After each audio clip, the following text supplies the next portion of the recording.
Welcome to the Abundance Hack Show, where we are inspiring you to tap into your power to manifest the happiness, success, and fulfillment that you desire. I am your host, Niajae, the Upper Limit Coach. I am here to dismantle your limiting beliefs and remove the blocks so you can confidently live your life's purpose, because life is meant to be abundant.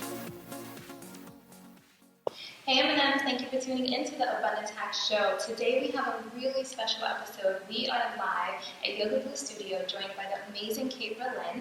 And before we dive into who she is and what she does, I want to ask you, Kate, what does abundance mean to you? This is something that I thought about when you told me that's what you were going to ask. Abundance to me really truly means freedom, and it's just freedom from desire attached to things. So it can be, freedom is different for everyone. For some people, it's financial freedom. For some people, it's emotional freedom. So just freedom. I love it. So tell us who you are and what you do. I like to allow guests to introduce themselves just so they have an opportunity to celebrate themselves and the impact they're making in the world.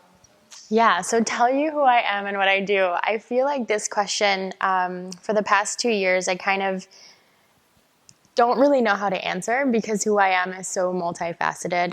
It's just parts of what I do. So I, first and foremost, I guess you could say I'm a mother. I have a 10-year-old daughter. And I'm also a yoga studio manager. I manage Yoga Blue. I founded a nonprofit organization called Purple Dot Yoga Project. I also, in my other spare time, I am part owner of a startup called Docked Living.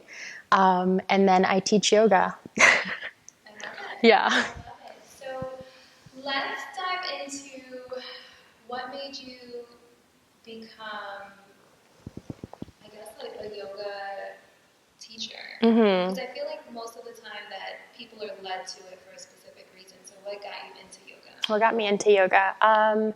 So it started, I want to say 10 years ago, maybe even longer than that, where I was in a part of my life where I felt like, okay, I needed to do something, I was 20 years old, just had my daughter. I was married at the time to her father. And years prior to that, my parents got divorced. We moved to America.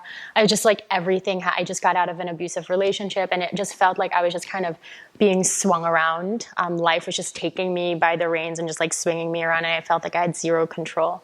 And so at that particular time, Eat, Pray, Love came out, which is like, such a popular book.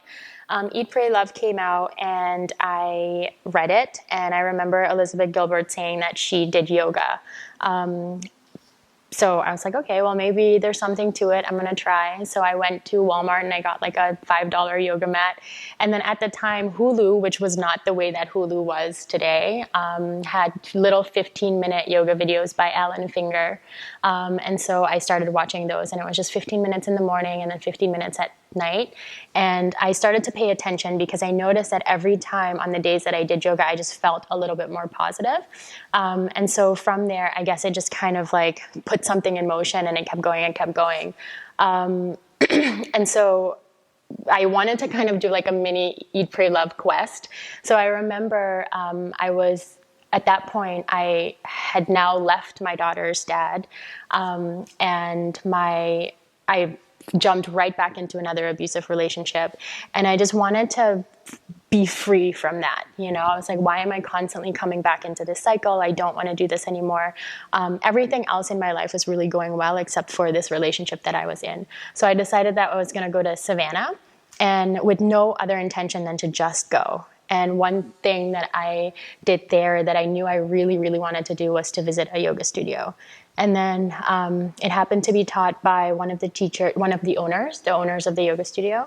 And she told me about teacher training. So I was like, oh, okay, that might be a thing, but I don't know, And then just from there, I guess it inspired me. And when I moved to St. Pete, I said to myself, I'm going to take the teacher training here. And 10 years later, here we are.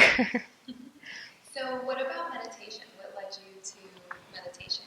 So one of the things that yoga provided me is this perspective. Whenever I am on my yoga mat, I feel like there comes this space, this little space that I can cultivate, and in that space I can choose, and that is what was life-changing to me. But the movements alone weren't the thing that I loved about yoga, and that's what I realized. It's like I loved the silence that it gave me. And so like as you start kind of navigating the yoga world, meditation comes up. And so yoga, the way that we know yoga in America is just kind of these asanas and these postures and this movement. That was actually to prep the body to sit in meditation. And so I... like everything in my life goes, it's like one thing led to another. So after I realized, okay, yoga is amazing and it's fun, but that's really not what I came here for, it led me to meditation. And meditation to me is really whenever we're just focusing on our breath. So I think a lot of people get tripped up by the term like meditation, right? Like, oh, I don't know how to meditate. I have all these thoughts in my head. And it's like, well, that's why you should meditate, right? That's why you should take a moment to just realize like, what are the thoughts that are coming in through my head and what is living in this space? And so, yeah, that's kind of how it expanded. And then from yoga, meditation, and kind of bringing those two together. And then in 2015, I founded a nonprofit organization called Purple Dot Yoga Project because yoga literally saved my life. Like it allowed me to break out of the cycle of abuse. And because of that, I wanted to do more and I wanted to give back. So with Purple Dot Yoga Project, we offer yoga services to individuals who've been affected by domestic violence and trauma. And part of the services is yoga, postures, journaling, meditation, breath work, all that stuff. Love that. So I want to talk more about Purple Dot, but if you had an opportunity to speak to someone right now and just give them one piece of advice that is in an unhealthy relationship, what would that piece of advice be? I guess that piece of advice would be to just believe that you're capable and that you're worthy. One of the biggest questions that they ask anyone in an abusive relationship is like, why does she stay, right? Or why does he or she stay? And I don't think, it's a good question. It's a question that I think even people in abusive relationships ask themselves, like, why am I staying? And I think what's really important to understand is that in a very twisted way, there's love there. There is a definition of love there that people believe to be true. And so think about when you're in a job that you don't like, how hard it is to leave that job. Even though you're very clear, like, I hate my job, I want to leave, I want to do something, we get scared. And so it's the same thing with an abusive relationship. And then add on top this layer of love, what people believe to be love, it gets even harder. So it's not that easy. And for someone being in a relationship like that, it's just trust that you are capable. That you have the tools, that you have the support system, even though it doesn't feel like it, like you can do it. I love it. So Purple Dot provides yoga for, is it just in St. Pete or is it, did you step back from a really amazing trip? Yeah. So we went to Europe and we got invited to speak at the Berlin Yoga Conference. And so we went there to also see if there were possible connections that we could make for some sort of European market. And so we connected with really cool yoga teachers. And Berlin is kind of like in this phase where they're like getting into trauma yoga. So we currently offer services in California, New York, and Florida. And we have a network of yoga teachers that take our trauma-informed yoga teacher training to become certified in teaching trauma-informed yoga. And then once they graduate, then they're able to bring that into their community and do one-on-one services as well. I love it. So I've never actually heard the term. You said trauma-informed yoga. Yeah. So for someone else who hasn't heard the term, how would you break that down? So trauma-informed yoga is, I think that you can come into a space and you can teach yoga and it's great. But then when you think about dealing with people who have gone through trauma, there are certain things that you maybe want to steer clear of just because it can be triggering. And so the way that yoga studios or the way that the space to facilitate yoga is set up is that the most important thing is for a person to feel safe. And so imagine, for example, if you've come out of a sexually abusive relationship, or if you've been sexually assaulted growing up, and then now you have to lay on your back and the teacher says go into happy baby, right? And so happy baby is this pose where you're on your back and you take the soles of your feet and you kind of open wide. Like that can be triggering for someone who's been in a sexually abusive relationship. So just like watching what terminology you use, making sure that it's inviting and you open up the space for safety and security. I love it. So let's dive into meditation a little bit. For someone who's never meditated before, what would you say like a first time good meditation practice? Or explaining to someone like how to get started? Yeah, I think the biggest thing that I tell anyone who like is interested in meditation or wants to start meditating is that the purpose of meditation is not to empty the mind completely, because that's impossible. Like I don't think that you can actually clear the mind unless you go into these like, I think starting there is overwhelming, right? So I would say the purpose of meditation when you first start shouldn't be to like instantly clear your mind, because what's going to happen is you're just going to get frustrated, you're going to get angry, and you're going to put it aside and you're never going to meditate ever again. So like my starting piece of advice is to just observe. Like try to practice being in this seat of the observer where you're just watching your thoughts. Right? So you're not trying to quiet the mind. You're not trying to make it all empty and black inside. You're just trying to watch. And so even that is overwhelming for someone. What do you mean? Like watching the mind, I don't understand. And so it's just good to know that you have this voice, and then you have another voice, and then sometimes you have 10 other voices. But then you have this one voice that sees all, right? That sees all of that. And so what you want to do is to catch that voice or that person sitting there seeing all of this. And then if you can just hold on to that for a millisecond, and then maybe a millisecond more, a millisecond longer, this is why you practice meditation, is so that you can constantly be in this space of, okay, I can observe, and I can observe longer and longer and longer. And meditation doesn't have to be 30 minutes. It doesn't have to be a full hour, right? Like you can meditate for 3 minutes, 5 minutes, 10 minutes, whatever you need. And I think that's well on your way to building a really good yoga and meditation practice. And I know we spoke briefly about the different categories of yoga, but I love what you said as far as like it's all different paths to lead you to the same place. They have different styles like TM, transcendental meditation, and several different categories that they fall under. But I want you to explain. Yeah, I mean, so I'm not the type of person to really get like hung up on technicalities and on like methods, right? Like I'm just going to find what works for me, and that's what I'm going to focus on. And I feel like with me, if I find something to focus on and then I go into, oh my gosh, but I need to know this, and before I even get started, it's never going to happen. So I think that when it comes to anything really, but meditation, yoga, it's kind of like religion, where it's all different means to the same end.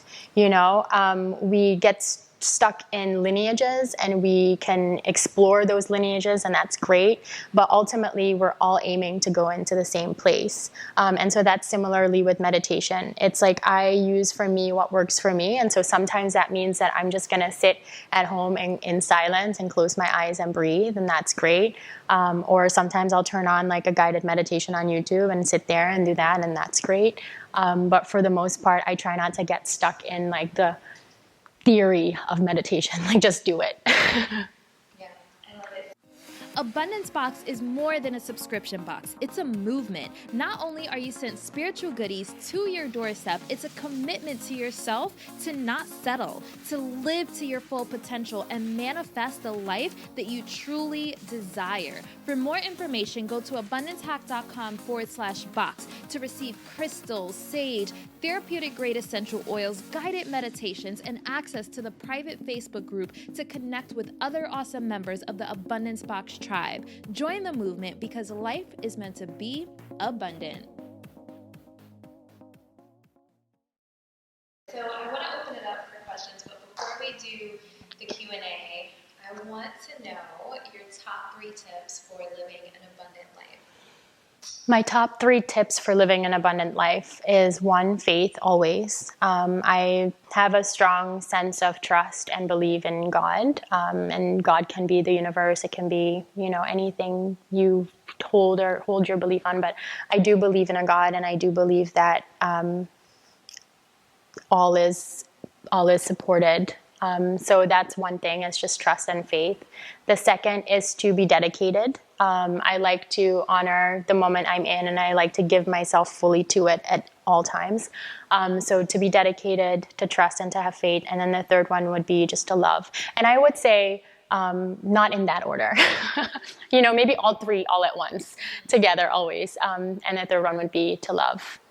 I love it. So, does anyone have any questions about meditation, about purple yoga?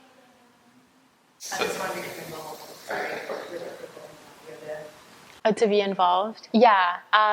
So on our website, there's a bunch of information. So one of the things when I first started with Purple Dot, and I think with anyone that starts anything in the beginning, you just want to take it all, right? Like you want to say yes to everything, and you want to do all the things, and you have to do certain things just because it also looks good on paper. And so 3 years into it, I realized holy crow, this is going to cause burnout for sure. So we scaled back completely with Purple Dot, and so what we offer now is just our one-on-one services, and then our trauma-informed yoga teacher training. We used to work closely with the shelter, and that's something that we're working on building up again. So we're going to start a kids yoga program at Casa. So that's something that might be for you, but also I know that you do massage and stuff. So yeah, if you go on our website, you can just send out an email, and we'll figure out where we can put you if you want to get involved. If someone was seeking services, so all of the people that are in our program that seek services actually have connected with us over social media, and just word of mouth as well. So people email us, we see in what area they're in. If there's space, then we connect them with a teacher in their network, and then they enroll in the program. If there's not space, then we put them on a wait list, and then when space opens up, we reach back out to them. Coming from a person from outside of the yoga and meditation world, what is it good for? What are the benefits that it brings to somebody's life? Oh, what is it good for? It's like coconut oil. Good for everything. You have a headache, slap it on your head. It's honestly the short version is it's good for everything. The long version is it's good for everything.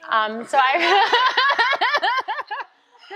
I really feel like it is truly good for everything. But I would say immediate benefits that you can enjoy right away after maybe a week of dedicated meditation or yoga practice would be just for me, honestly, because I can only speak for me, I'm not your body.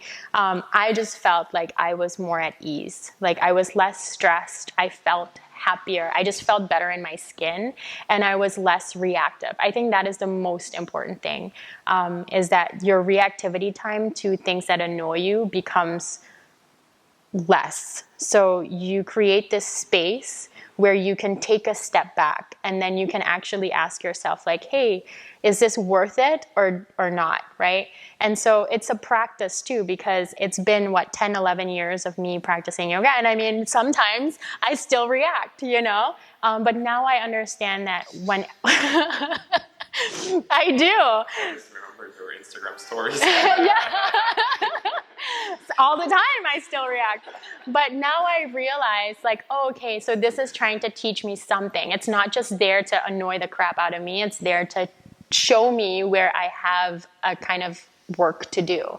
So I embrace it as such. And then also I don't believe in spiritual bypassing is a real thing, right? So spiritual bypassing is something that people in the spiritual world do, where everything is always beautiful and great and nothing can ever annoy me and oh my God, and I think that that's bullshit. We are human and we need to feel all of our ranges of emotion. But I think when you're able to take the seat of the observer, then you can see which ones are actually ones that are trying to teach me something, and which ones am I using to kind of manipulate my reality, right? But yeah, I would say less stress, happier person, calmer, all those things.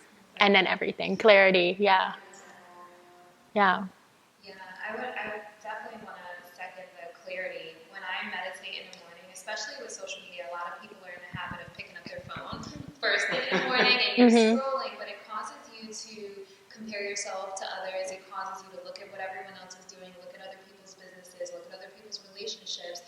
And if I meditate and I get in touch with how I'm feeling, the intention I have for my day and what I want to accomplish, it completely changes the tone of my day versus me like looking at like, oh, this person's doing this and this picture and that picture and this person's business, and it clears all of the mental chatter, and then I start my day on a positive note.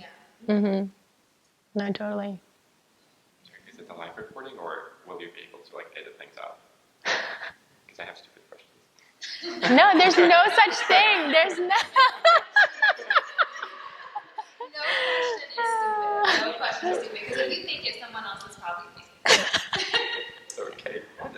Because meditation kind of sort of requires you to sit still for a while. So what is your opinion on whitening your teeth while meditating? Whitening your teeth while meditating. Honestly, I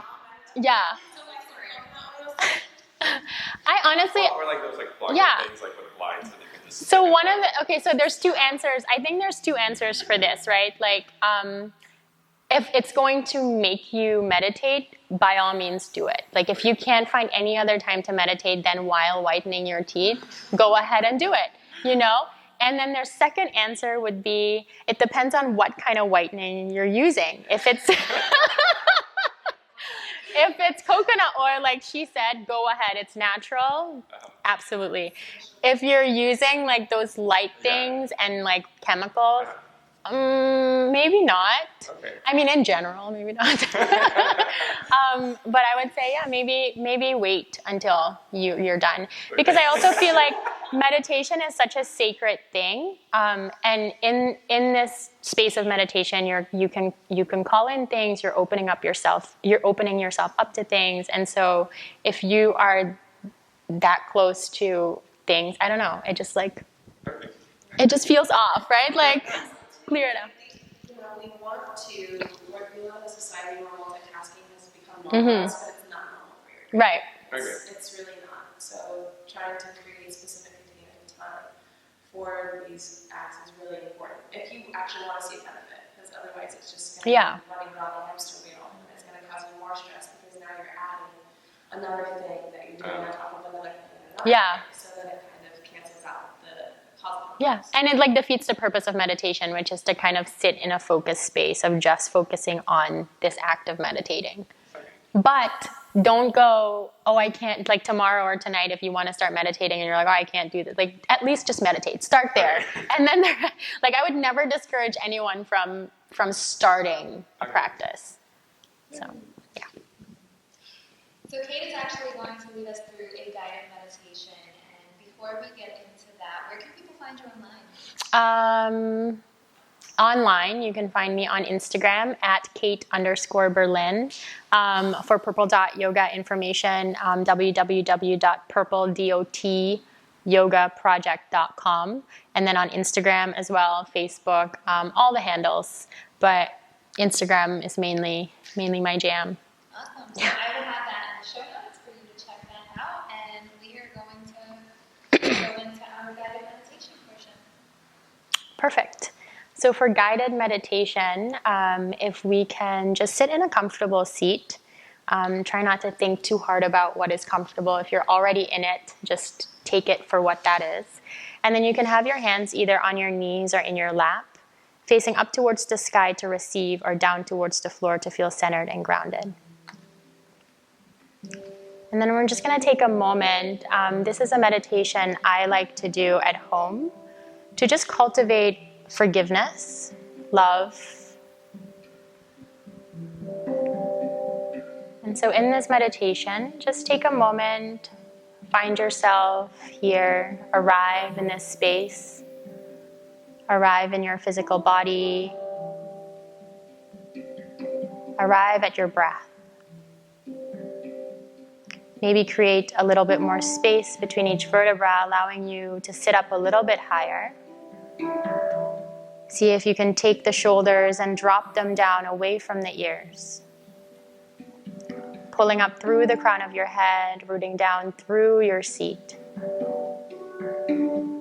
Slowly start to notice the sensations around you.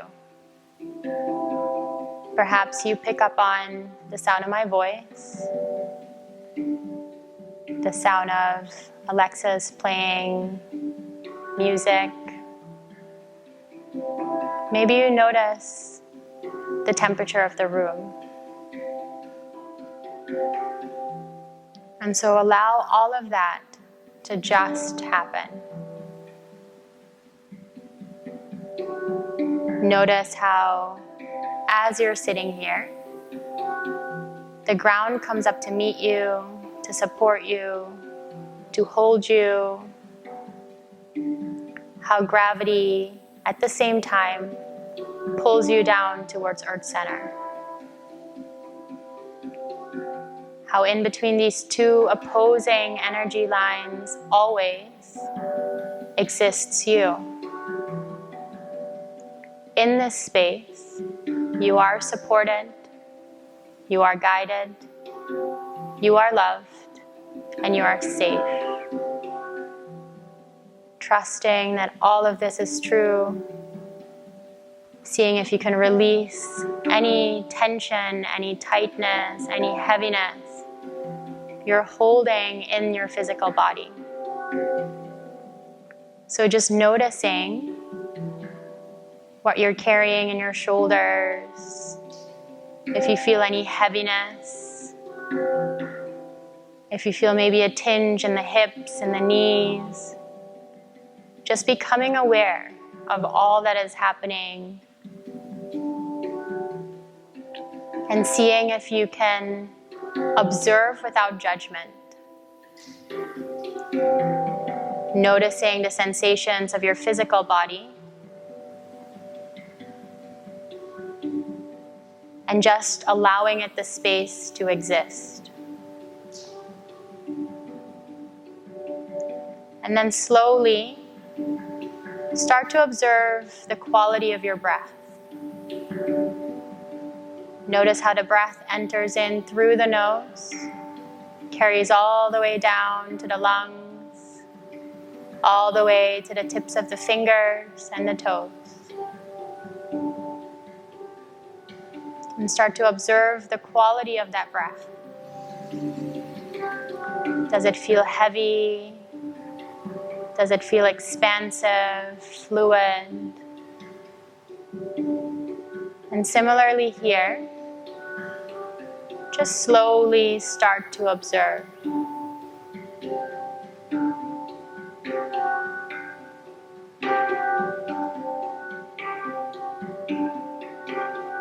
And then slowly start to shift your awareness to your mind.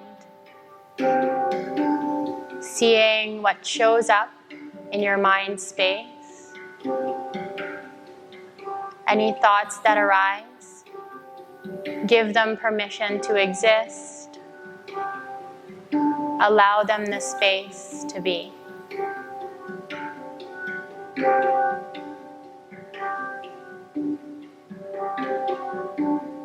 And then slowly connecting all three together. Breath, physical body, mind. Focus your attention on your heart center. Imagine that as you breathe in, there's a light that starts to glow at the center of your heart. With each breath, this light grows and expands and fills you up.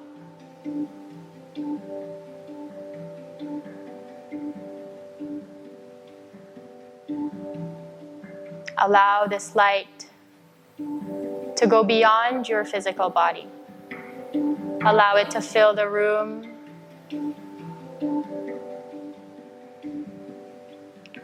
With each inhale, growing bigger, brighter, expanding more.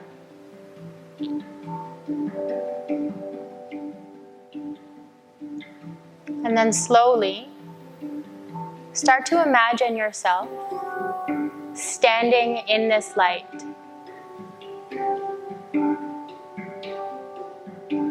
Maybe you imagine yourself standing in this field.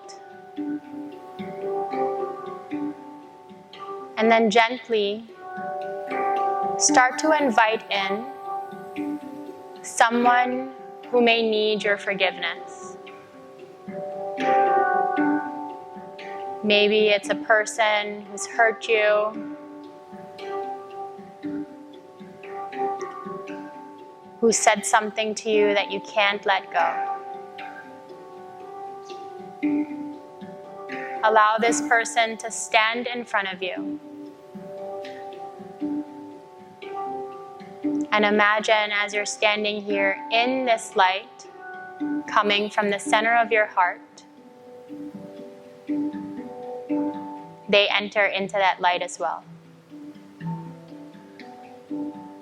Allow this light to blanket over them.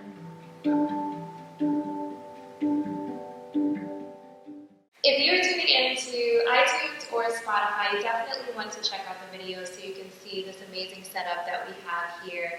And until next time, love and light.